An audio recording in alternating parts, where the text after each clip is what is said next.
Quelles sont d'après vous les origines du terrorisme? Alors, les origines du terrorisme, il faut aller les chercher dans la Révolution française. Pendant la Révolution française, dans Paris, il y avait déjà des terroristes qui décapitaient des gens. Alors, il faut savoir que quand on vous montre des terroristes musulmans qui décapitent des chrétiens, évidemment tout le monde pense à des causes religieuses, mais ce n'est pas du tout le cas. Vous pouvez demander à tous les islamologues, ce n'est écrit nulle part dans le Coran qu'il faut faire du terrorisme ou décapiter des gens. Par contre, pendant la Révolution française, il y avait déjà des terroristes qui décapitaient des gens, et ils n'ont pas décapité n'importe qui.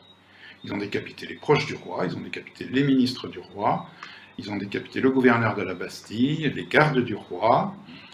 Ils ont promené leur tête sur des pics pour effrayer le roi, pour que le roi fuit à l'étranger et qu'il perde ses droits à la couronne. Et on sait d'ailleurs que la fuite du roi à l'étranger a été payée par l'ambassade britannique. Alors moi j'ai enquêté, j'ai retrouvé les noms des terroristes, et je me suis aperçu que c'était les mêmes terroristes qui avaient organisé les massacres de septembre, et que ces gens-là obéissaient à des agents de l'Angleterre, dont le plus célèbre était Étienne Clavier. C'était un jeune voix. Alors pourquoi? Pourquoi? Parce qu'à l'époque, il y avait une rivalité coloniale entre la France et l'Angleterre, et contrairement à ce que tout le monde croit, Louis XVI était un roi très dangereux pour l'Angleterre. Louis XVI avait fait perdre les États-Unis à l'Angleterre, et il avait même élaboré un plan pour faire perdre l'Inde à l'Angleterre. Donc c'était vraiment l'homme à abattre. Ce phénomène s'est répété? Ce phénomène, oui, bon ça c'est pour la Révolution française, mais il y a eu beaucoup d'autres cas de terrorisme. Vous avez eu le plus célèbre, ce sont les Brigades Rouges. Les Brigades Rouges, c'est un terrorisme italien qui était infiltré par la CIA pour discréditer le parti communiste italien. Ça a très bien fonctionné aussi. On a le cas du GIA. Le GIA, c'est un terrorisme algérien infiltré par les services secrets algériens pour discréditer l'opposition algérienne. On a eu aussi le cas des services secrets britanniques qui ont manipulé les Irlandais pour leur faire qu'ils organisent des attentats pour discréditer les Irlandais. D'accord. Et Al-Qaïda alors? Alors Al-Qaïda, c'est le cas le plus célèbre. Al-Qaïda, c'est une internationale djihadiste qui a été créée par la CIA. Ça a d'ailleurs été reconnu par Hillary Clinton. C'était dans les années 80. C'était pour chasser les Russes d'Afghanistan. Ça a très bien fonctionné. C'est eux qui ont organisé les attentats du 11 septembre. Alors, évidemment, les Américains nous disent que Al-Qaïda s'est retourné contre eux, qu'ils n'ont pas vu le coup venir. Alors qu'ils se soient retournés contre eux, moi je veux bien, mais qu'ils n'aient pas vu le coup venir, ça, on sait que c'est faux. On sait que c'est faux, puisque... Alors ça, c'est officiel. George Bush a reçu un rapport de la CIA qui le prévenait de ces attentats. D'ailleurs, nos services secrets ont prévenu la CIA. Les Américains étaient au courant que les avions pouvaient être utilisés comme projectiles sur des bâtiments. Ils étaient au courant des compagnies aériennes qui seraient attaquées. Ils étaient au courant que c'était Ben Laden qui organisait tout ça.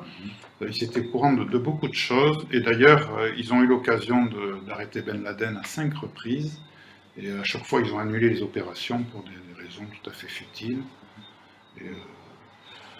D'ailleurs, on sait aussi que après les attentats du 11 septembre, le FBI a organisé des attentats terroristes, des faux attentats terroristes. Ils ont infiltré les milieux musulmans américains pour organiser des faux attentats sur le territoire américain.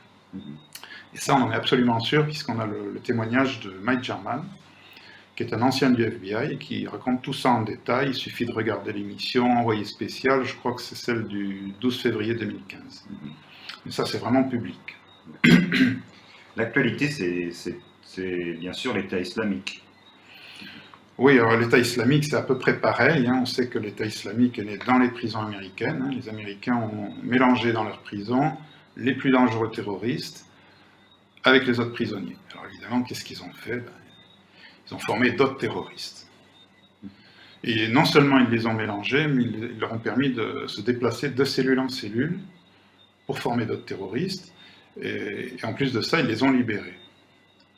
Et ça a d'ailleurs été reconnu par le directeur des prisons américaines. Il s'appelle Douglas Stone, il a reconnu, nous avons fait de nos prisons des universités de djihadisme. Alors tout ceci n'a pas été fait par hasard, puisqu'on a aussi retrouvé un rapport de la NIC, c'est un rapport de 2004, qui montre que dès 2004, la NIC avait déjà prévu l'extension du terrorisme dans la région et la création d'un État islamique. Donc quand les Américains ont créé ces écoles de djihadisme, ils savaient très bien comment ça finirait. Mhm. Quelles sont, à votre avis, les raisons de ce type de stratégie mortifère? Alors, ces stratégies, bon, les causes sont toujours économiques, si vous voulez. Pour Al-Qaïda, bon, on a bien vu que ça a servi à envahir l'Afghanistan. L'Afghanistan, c'était pour sécuriser un oléoduc. Ça a servi aussi à envahir l'Irak. Bon, l'Irak, bon, tout le monde parle du pétrole, mais l'Irak, à mon avis, c'est surtout par rapport au dollar, parce que Saddam Hussein vendait son pétrole en euros. Et tout le monde sait bien que le dollar ne tient que par le pétrole. Évidemment, si Saddam commence à vendre son pétrole en euros, là, ça va faire chuter le dollar, et c'est la fin du dollar. Donc c'était inadmissible. Alors surtout, ça a servi à espionner le monde entier. L'Europe est obligée de se laisser espionner, parce que si vous ne vous laissez pas espionner, ben, vous êtes complice des terroristes. Une espèce de chantage. Alors pour l'État islamique, c'est à peu près la même chose. L'État islamique, le principe, c'est d'allumer un feu quelque part pour mettre la pression sur les États voisins et pour obtenir des avantages économiques. On est toujours dans la quête d'avantages économiques. Alors on a un très bon exemple, c'est l'Irak. L'État islamique a permis aux États-Unis d'obtenir le départ du président Maliki, qui avait négocié des contrats pétroliers avec la Chine, sans le dollar. Ils ont obtenu son départ en échange de l'intervention contre l'État islamique. Ça a servi aussi contre l'Iran. Les États-Unis ont obtenu des accords pétroliers, des accords nucléaires avec l'Iran, en échange de l'intervention contre l'État islamique. Ça a servi... alors pour la Syrie, là, ça va être beaucoup plus compliqué, parce que la Syrie, c'est une histoire de gazoduc. Les États-Unis veulent construire un gazoduc entre le Qatar et l'Europe pour concurrencer le gaz russe. Et Bachar ne veut pas. Et là, ça va être beaucoup plus compliqué, parce que là, les Russes ne vont pas se laisser faire. Il y a leurs intérêts économiques qui sont en jeu, donc l'affaire n'est pas jouée. Si vous voulez, c'est un peu comme si moi, j'allumais un feu en bas de chez vous, et puis après je sonne à la porte pour monsieur, si vous ne payez pas, ben j'éteins pas l'incendie. Évidemment, vous payez, c'est normal. Ce sont des méthodes mafieuses. Quelles sont vos sources pour ces accusations graves? La méthode mafieuse, c'est surtout c'est une guerre économique, si vous voulez. C'est une guerre économique où tous les coups sont permis. C'est ça qu'il faut comprendre. Alors, mes sources. Dans mon livre, je cite 350 ouvrages. Je cite 350 ouvrages qui sont essentiellement soit des ouvrages de mémorialistes, c'est-à-dire des témoignages, soit des travaux d'historiens. J'ai remarqué que la plupart des historiens se concentrent sur une seule période ou sur un seul personnage, et qui n'ont pas la vue d'ensemble. Alors moi, ce que j'essaie, c'est d'avoir cette vue d'ensemble, c'est-à-dire je rassemble tous les témoignages, je rassemble tous les travaux d'historiens, parce que je me suis aperçu que tous ces travaux sont complémentaires, et que c'est en les rassemblant qu'on fait des découvertes. Donc c'est comme ça que je travaille, et je fais pareil pour les époques. C'est-à-dire que je travaille sur toutes les époques à la fois, c'est là qu'on s'aperçoit que l'histoire se répète, sans arrêt. Il y a déjà des terroristes qui décapitaient des gens pendant la Révolution, mais il y en a encore de nos jours. Si vous voulez, moi je rassemble parce que c'est un peu comme un puzzle, si vous voulez. Si vous avez un puzzle, si vous n'analysez qu'une pièce du puzzle, vous ne comprenez rien.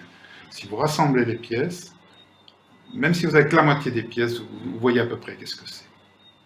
En travaillant avec cette méthode de recoupement, vous avez fait beaucoup de découvertes? Sur la totalité du livre, il y a à peu près une cinquantaine de découvertes. Ouais. Alors, si vous voulez, dans mon livre, je ne parle pas que du terrorisme. Je ne parle pas que du terrorisme. J'ai un chapitre sur la Révolution française, sur l'histoire secrète de la République. J'en ai un autre sur l'esclavage. J'en ai un sur la colonisation.